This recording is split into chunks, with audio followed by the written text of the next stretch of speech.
വാർത്തകൾ തുടരുന്നു. ഇന്ധന സെസ് അടക്കം ബജറ്റിലെ നികുതി വർധനവിനെതിരെ വ്യാപക പ്രതിഷേധം.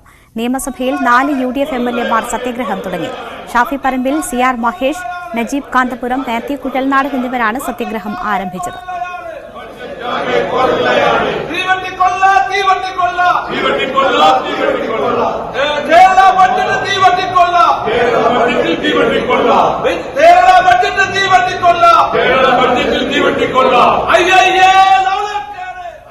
തിരുവനന്തപുരത്ത് യൂത്ത് കോൺഗ്രസ് മാർച്ച് സംഘർഷത്തിൽ കലാശിച്ചു.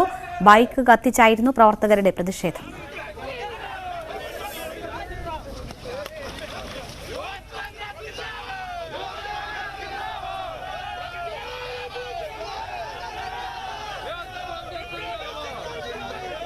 യൂത്ത് കോൺഗ്രസ്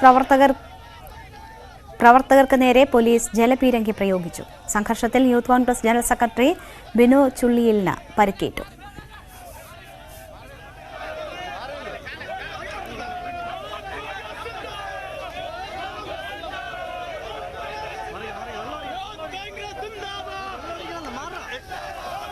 എത്ര നേരം കൊണ്ട് പറഞ്ഞു വെള്ളം അടിക്കാൻ